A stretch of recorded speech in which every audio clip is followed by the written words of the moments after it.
আমি গত বছর যখন তাবলীগের সফরে ছিলাম দিনাজপুর জেলায়, গত বছর আগস্ট মাসে ৭২ বছর বয়স্ক একজন হিন্দু লোককে কালেমার দাওয়াত দিছিলাম। ওনার 2 ছেলে মুসলমান।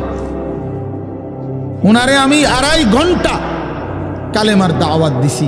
আমরা 3 জন আলেম মিলে কত অনুনয় বিনয় করছি, কাকুতি মিনতি করছি, কাঁদছি, চোখের পানি ফেলছি। একটা বার চাচা কালেমা পড়েন, আপনার ছেলে মুসলমান, ছেলের বউ মুসলমান, আপনার নাতি নাতনি সব মুসলমান, আপনি এখনো বসে আছেন কেন? আহা, এই ৭২ বছর হয়ে গেছে। বুড়া মিয়া কয় আমি ওটা বলবো না। বলে নাই। আমি আমার সাথীদের কাছে, আমার 26 জন সাথী নিয়ে চিল্লাই গেছি। 16 জন আলেম, এক চিল্লা সফরে 950 মানুষ আল্লাহর রাস্তায় বের হয়েছে চিল্লার জন্য। আলহামদুলিল্লাহ, আল্লাহই করাইছে।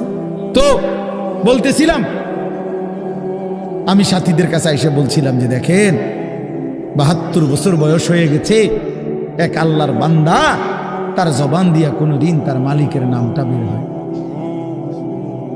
আমারে আপনারে আল্লাহ তাআলা কত বড় তৌফিক দিছে যে আমরা কত হাজারবার, লক্ষবার কালেমা লা ইলাহা ইল্লাল্লাহ মুহাম্মাদুর রাসূলুল্লাহ এটা যে আমরা পড়তে পারি, পড়তে পারছি, এই সৌভাগ্যের কৃতজ্ঞতা কি?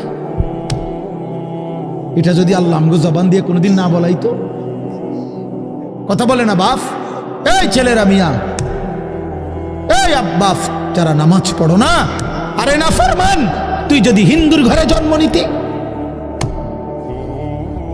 তুই যদি ইহুদির ঘরে জন্ম নিতি, তুই যদি খ্রিস্টানের ঘরে জন্ম নিতি, বেটা কি হতো জীবন?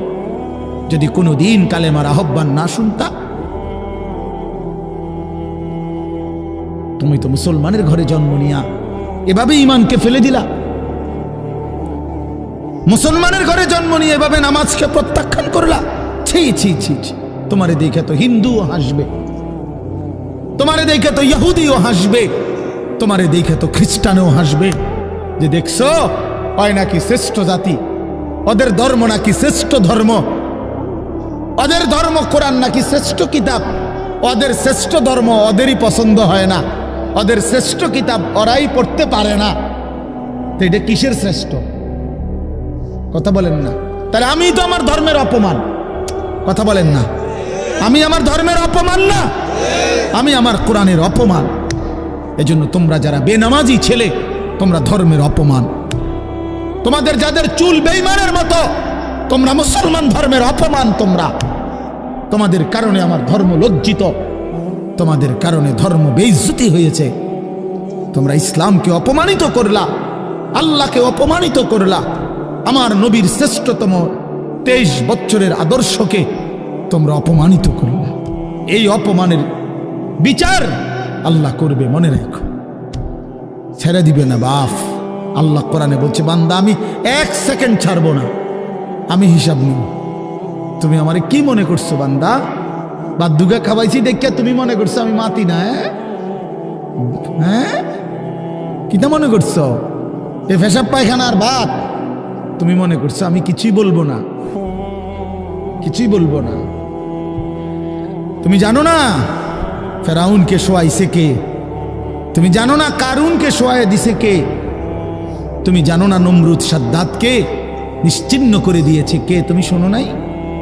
তুমি আন্দাজ করো নাই আমি আল্লাহ কেমন? এই পৃথিবীর কত অবাধ্য জাতিকে আমি আল্লাহ ধ্বংস করে দিয়েছি, শোনো নাই?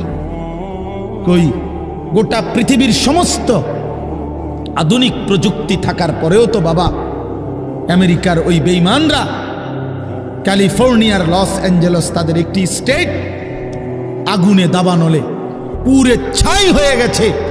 লক্ষ লক্ষ কোটি কোটি মিলিয়ন বিলিয়ন ডলারের এক এক বিল্ডিং।